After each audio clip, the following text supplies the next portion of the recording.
Hey, welcome to Dan's Model Works, and today we are continuing the 2Ts by AMT project. Now I have to admit, I was thinking that this was going to be wrapped up in, 3 or 4 episodes. I didn't think it was going to be going to 5 or possibly even 6. However, if you think about it, I am building 2 separate cars. So we're at the point now where I need to do some surgery on these fender supports. And that's mainly because when we actually put the fenders in place, as I struggle to get the fender in place, you can see that the wheel sticks out to the side of the fender. So I need to make some adjustments to the supports themselves. The other thing I'm going to do is the front fenders are not quite 180 degrees, and I want that to be quite a bit less because I really just want them to go from about the top position down to the back. And of course, the pickup truck, as you may recall, there was some issues with the mounting pins that AMT give you and then basically tell you not to use. But really these parts are now finally ready for paint. So they're going to be getting a nice coat of green paint. And I will be putting in the wiring. There's not that much wiring for a Model T, but basically going from the firewall down to the spark plugs. So that's where we're at. I'm not going to promise we're going to wrap things up in this episode, but it is possible.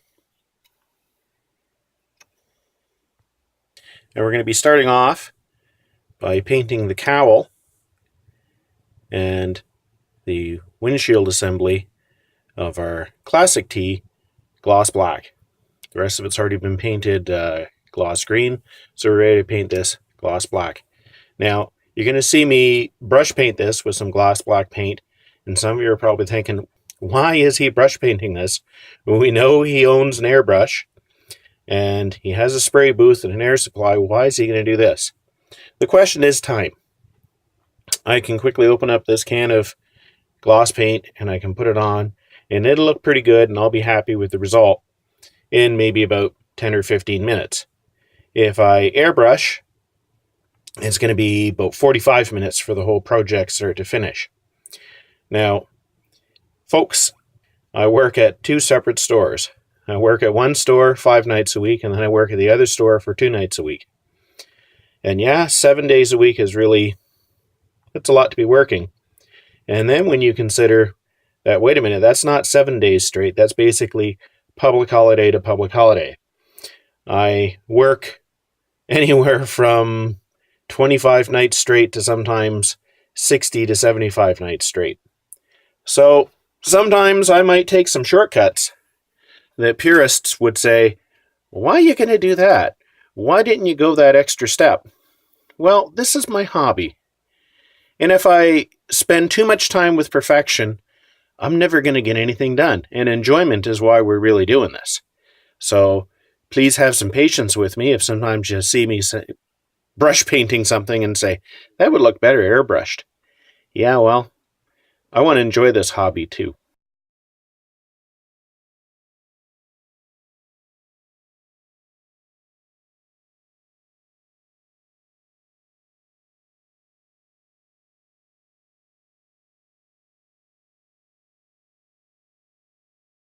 There. That took probably less than 10 minutes, my time. Hopefully a little bit less for you guys. But this is one step that I've managed to complete on my project before I head off to bed. If I had have insisted on airbrushing this, I might not have got around to it for another 3 or 4 days. And quite frankly, I'm doing this hobby because I enjoy building things. If I never get around to building anything because I just can't be bothered because it's just too much of a hassle, it's just not worth it. And these are the sort of questions that you have to ask yourself and answer. Now, as promised, I'm going to be painting the floor mats on the inside here. And these 2 running boards, I'm going to paint them a rubber color. And as I stated before, one of my favorite colors for simulating rubber is actually, to me, a German gray. It's just not quite as dark and stark as their rubber or using flat black. And there we go. Now the shiny bits are still a little wet, but at any rate you can see that it certainly sets off the running boards and the floor from the rest of the glossy floor pan. Alright, now we have the seat for our classic tee, and this is all you get, is just a bit of padding to stick your bum on. Certainly not reclining Ricardo seats or anything like that. Mind you, probably if you were driving a Model T, you weren't really leaning back and relaxing anyway. So I'm just using some Vallejo camouflage colors, Flat Earth I believe. And I'll come back and I'll put some a wash on this and try to give it a little bit more texture. So this little critter here, and 7 more like it, are what's going to fix my fender problem. So let me show you. On here we can see the unmodified side. And on here you can see that I've basically put 2 of those parts on. And that will enable me to reinstall the arch part, and at the same time it will move it far enough over so that the fender will sit on top of the tire. Alright, there's the original fender support. And there's the modified one. And it moves the fender out just far enough so that it'll sit right on top of the tire. So what I'm hoping is that when I paint these gloss black, and then the fenders are the same blue as the rest of the car, that they'll really be fairly unobtrusive. We shall see. One thing I will be doing before painting these is thinning down just the fronts and the ends of the fenders. You can see this one has already been done, and this one still has to be thinned down, and it just makes it look a lot more like sheet metal. Alrighty, back from painting we have our 4 fenders, and in order to make them painting easier, I basically re-glued them onto this piece of scrap sprue so it gave me something to hold them with, and at the same time minimize the area that wouldn't be painted to just this small contact spot. So I'll just pop these off and get them installed. So we're making progress. Off camera, I got the fenders installed, obviously not the wheels installed. But you can see how they sit on there. And of course these fenders are directly attached to the suspension structure.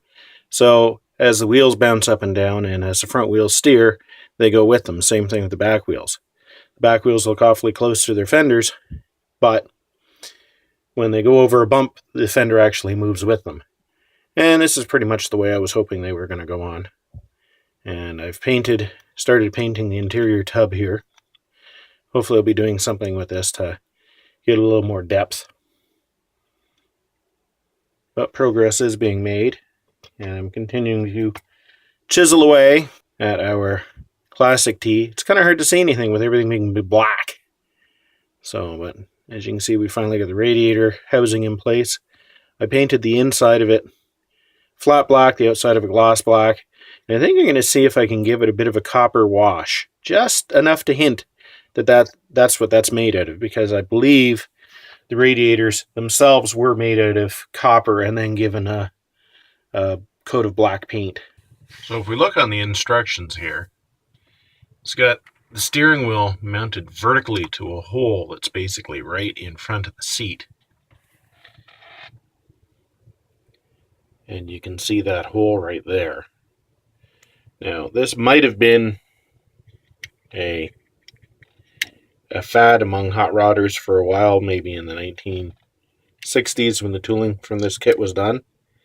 But it looks ridiculous to me. So I'm going to be mounting it at an angle going that way. I can't see that that would be comfortable to use having it vertically like that. So there's a change I'm going to be making from the way they would have you build it. Now I'm going to apply a wash to this seat and the seat for the classic tee. I'm just going to use some diluted Tamiya German gray to make that wash. Now, this area here is where the steering wheel was supposed to mount. This is where it's going to be mounting. And I can't touch those up until, well, I can't touch this one up. till after I mount the steering wheel, which I can't do until I put the entire thing together. And I can't do that until I put it in the body. And it turns out the pedals, which I fortunately had not yet installed, you can't install the pedals and slide this in as the instructions would have you do it. Here is the seat before the wash. Let's hope I don't ruin it. So there's the after effect of putting the wash on our upholstery. I think it gives it a lot more depth and certainly tones it down quite a bit. I also used the same German gray as a wash for the radiator of the hot rod, which gives it a lot more depth. Now I had to install the interior in order to put the pedals in place, which I need to do before I can put the new steering column location in. The figuring out we have to do as to which comes first and which comes second and which comes third. So here we've got the pickup truck bed. It's already been given a coat of flat military brown, or flat brown as Testers now calls it.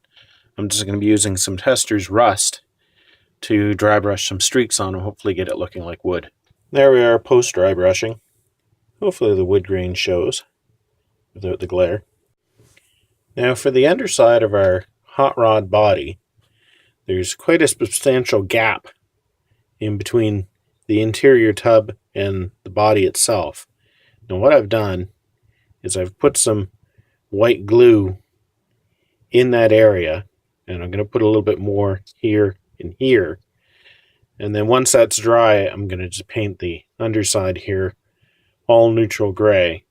And I'm not expecting to be looking at the underside of this very often, but I think it'll look a little bit better than the random unfinishedness that it currently has. And at the front here, what I'm going to do is I'm going to hit it with a little bit more of the blue, and I'm just going to have it overspray a little bit, as if when they painted the body, a little bit of the overspray got underneath there. So there's our underside with some neutral gray in there. I think I'm going to probably put another coat on in there.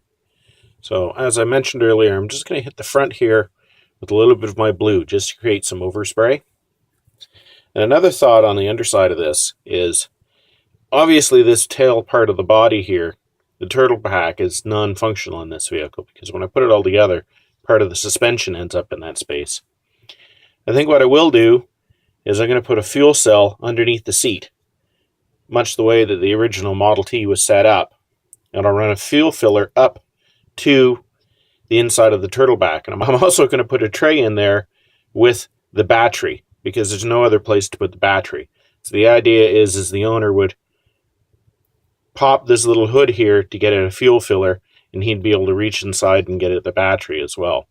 Just a couple items that I've been working on that didn't catch on camera. Here's the dashboard for the Classic T with its all of 2 gauges on it. And I'm not even going to attempt to dry brush those markings on there. They are just a little too microscopic. And here's our hot rod dashboard, and I will be trying to dry brush the markings on this one. Now this is interesting the way this one goes together. It's not glued together yet.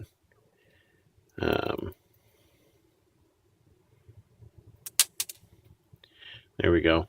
So this goes together similar to the way the dashboard in the Sunbeam Tiger that was recently reviewed by Dirk Pitt on his channel. And except instead of the dials being molded into the chrome piece and going up through a plain piece of plastic, this has the dials molded into the plain piece of plastic that the chrome piece goes on top. Like that. And it does give a fairly neat finish. So the main thing that's still required to be done on this is, like I said, I've got to try to dry brush the markings on the gauges there. And obviously I'll be doing that without the chrome piece in place. Something else that's been accomplished is mounting the radiator onto the frame. And my next step is going to be to fabricate a radiator hose to go from here down to the front of the engine. And that'll also help to hold this radiator in place because it's very precarious in the way it's mounted on there. Now I was going to bend a piece of sprue to make my upper rad hose because AMT doesn't seem to supply one for the hot rod. But this bend in this piece of plastic right here seems to be fairly ideal because I really want that hose to come up and make a 90-degree bend, basically be a molded rad hose. That way it doesn't foul the fan. And this looks like it'll do just fine. All I have to do is just cut off this little nubby here and give it a good sanding. So I'm going to be trying that, see if I can save myself some work. All right, there you can see the upper rad hose is in place.